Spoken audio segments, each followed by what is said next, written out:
अब हम जरा कंपाउंडिंग को समझते हैं। प्रसिद्ध वैज्ञानिक आइंस्टाइन ने कंपाउंडिंग को दुनिया का 8वां अजूबा बताया। यह वास्तविकता है कि फाइनेंशियल प्लानिंग में कंपाउंडिंग सबसे ज्यादा काम करता है। जो आदमी कंपाउंडिंग को समझ गया वो अपने आप को वित्तीय रूप से मजबूत बनाने में सक्षम हो जाता है।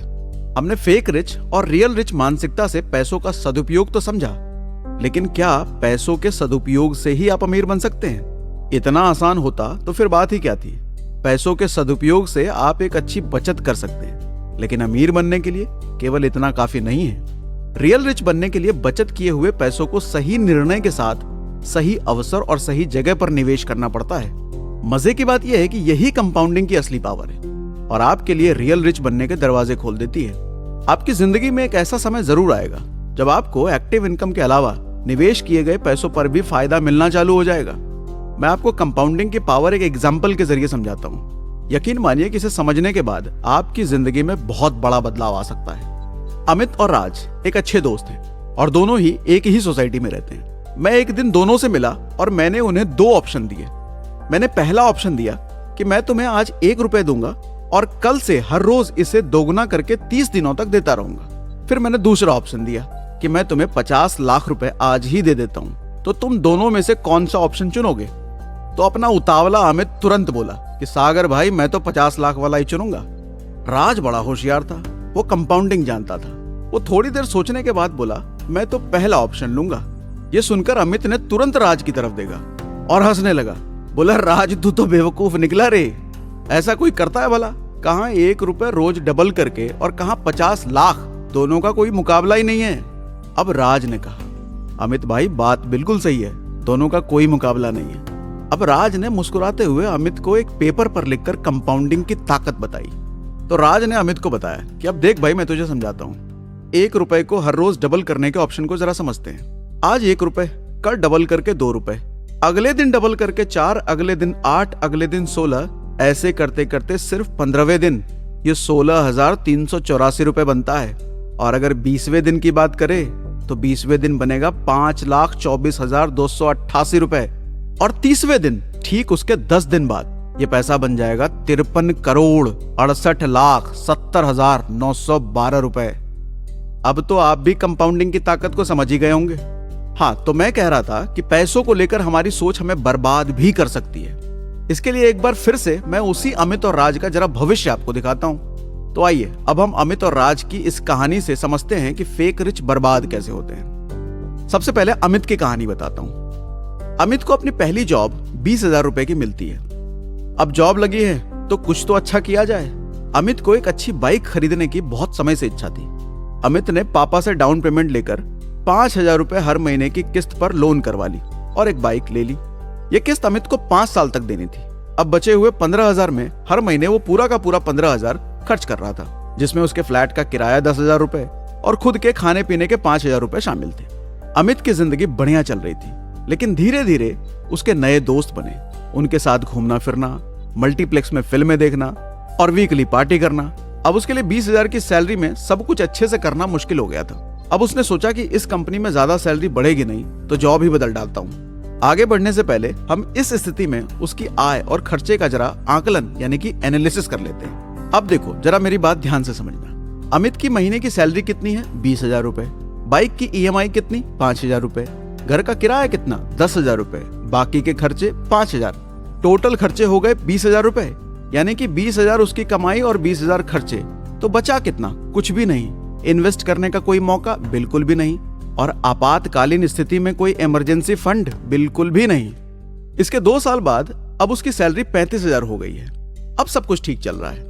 अब इसके साथ गांव में रह रहे माँ बाप को अमित के बढ़ती उम्र और बढ़ती सैलरी के साथ साथ शादी की भी फिक्र होने लगी। अच्छी किस्मत के चलते उसी साल अमित की शादी भी हो जाती है। शादी होने से पहले अमित 10,000 के एक छोटे से फ्लैट में रहता था, लेकिन अब उसने 2 BHK फ्लैट रेंट पे ले लिया है, जिसका रेंट 20,000 है। 5,000 रुपए उसकी बाइक की EMI अभी भी जा रही है और बचे हुए 10,000 रुपए में से दोनों का किसी तरह सब कुछ हो जा रहा है। शादी के कुछ दिन बाद ही अमित दुखी रहने लगा, क्योंकि अब सैलरी बढ़ने के साथ जिम्मेदारी भी बढ़ गई थी। तो इस सैलरी में अब जिंदगी अच्छे से चल नहीं पा रही थी। इसके 1 साल बाद अमित को उसी कंपनी में इंक्रीमेंट मिलता है, जिसकी वजह से उसकी सैलरी अब 40,000 हो गई। उसी साल बेटा भी हुआ है और बेटे की डिलीवरी में काफी खर्चा भी हो गया। अब अमित की कोई सेविंग तो थी ही नहीं, तो ये सभी खर्च उसने क्रेडिट कार्ड से किए और वो क्रेडिट कार्ड के बिल को ईएमआई में करवाकर 5,000 हर महीने अब भरने लगा। यानी कि जो सैलरी बढ़ी थी वो अब क्रेडिट कार्ड की ईएमआई में जाने लगी। अब सारे खर्च काटने के बाद खाने पीने के लिए 10,000 रुपए ही बचे थे, लेकिन पहले 2 लोग थे और अब 3 लोग हो गए हैं। बेटे की खुशी में सारा परिवार झूम रहा है, लेकिन अमित दुखी है क्योंकि उसे तो ये चिंता सता रही है अब घर कैसे चलेगा। कि शादी और बच्चे होने के बाद अब आगे बढ़ने से पहले हम इस स्थिति में अमित की इनकम और खर्चे का एक बार फिर से एनालिसिस कर लेते हैं। अब उसकी इनकम शादी और बच्चे होने के बाद 40,000 रुपए हर महीने, बाइक की ईएमआई अभी भी जा रही है 5,000 रुपए, अब क्रेडिट कार्ड की ईएमआई नई जाने लग गई है 5,000 रुपए, घर का किराया 20,000 रुपए, बाकी के खर्चे 5,000 रुपए और कुल खर्चा 40,000 रुपए। यानी कि अमित ने जितना कमाया वो सारा खर्चे में चला गया। कोई बचत बिल्कुल भी नहीं, कोई इन्वेस्टमेंट वो भी नहीं, और कोई इमरजेंसी फंड बना क्या, वो भी नहीं बना। अब अमित ने जॉब बदली और अब सैलरी 50,000 रुपए हो गई है। इस बार अमित खुश था क्योंकि उसे लग रहा था अब कुछ पैसे बचेंगे। नई कंपनी में वापस नए दोस्त बने। उसके दोस्तों के पास अपनी कार थी और वो सब लोग कार से ही ऑफिस आते थे। अमित आज भी अपनी पुरानी बाइक चला रहा था। एक दिन शाम को अमित और उसके सारे दोस्त पार्किंग से कार निकालने जा रहे थे, तो उसके दोस्त ने पूछ लिया, अमित तेरी कौन सी कार है? तो अमित ने बड़ी उदासी के साथ कहा, मेरे पास तो कार नहीं, बाइक है। इतना सुनते ही दोस्तों ने अमित का मजाक उड़ा दिया और उसे कार लेने के लिए प्रेरित भी किया। अमित को तो अब कार लेना ही था। क्यों? क्योंकि इज्जत का सवाल है, चाहे कुछ भी हो। समस्या ये थी कि कार की ईएमआई तो वो सैलरी से दे देगा, मगर डाउन पेमेंट के लिए 3 लाख रुपए कहां से लाए? तो अमित ने अपने ससुर जी से डाउन पेमेंट के लिए 3 लाख रुपए उधार ले लिए। अब अमित ने भी कार ले ली जिसकी ईएमआई 10,000 रुपए महीने की थी। यानी अब खाने रहने के लिए वापस 10,000 रुपए पर ही आ गए। अमित जब 20,000 कमाता था और आज जब 50,000 कमा रहा है, दोनों टाइम में उसकी कोई सेविंग नहीं है। तो जरा यहां समझने की कोशिश कीजिएगा, अमित जब 20,000 कमा रहा था उसकी तब भी कोई सेविंग नहीं थी और आज कमाई 50,000 हो चुकी है, लेकिन फिर भी कोई सेविंग नहीं है। इसी तरीके से संघर्ष करते हुए अमित को जॉब में 20 साल हो गए। अमित की सैलरी अब 1.5 लाख रुपए महीने हो चुकी है, लेकिन आज भी उसकी सेविंग 0 है। अब अमित के पास पहले वाली छोटी कार नहीं है, अब वो बड़ी कार की बड़ी ईएमआई देता है। अब वो रेंट के फ्लैट में नहीं रहता, अब वो अपना खुद का फ्लैट ले चुका है जिसकी ईएमआई भी देता है। अब तो अमित का बेटा भी बड़ा हो चुका है, तो उसका पढ़ाई का खर्चा भी अच्छा खासा जा रहा है, क्योंकि छोटे स्कूल में वो अपने बच्चे को डाल नहीं सकता, क्योंकि जिस सोसाइटी में अमित रहता है वहाँ के सारे बच्चे बड़े स्कूल में ही जाते हैं। तो अमित की बेइज्जती ना हो जाए, इसलिए किसी तरह अमित ने भी अपने बच्चे का एडमिशन बड़ी स्कूल में ही करा रखा है, जिसकी फीस भी बढ़ी जाती है। अब 20 साल बाद एक बार फिर से अमित की आर्थिक स्थिति का हम जरा आकलन यानी कि एनालिसिस करते हैं। अब अमित कमाता है 1.5 लाख रुपए हर महीने, फ्लैट की ईएमआई देता है 40,000 रुपए हर महीने, सोसाइटी का रख रखाव यानी कि मेंटेनेंस, बिजली बिल सब मिलाकर 15,000 रुपए हर महीने, कार की ईएमआई है 20,000 रुपए, पर्सनल लोन भी ले रखा है जिसके लिए 10,000 रुपए, स्कूल की फीस जाती है 10,000 रुपए, हर महीने का खाना पीना इधर उधर का खर्चा सब मिलाकर लगभग 30,000 रुपए।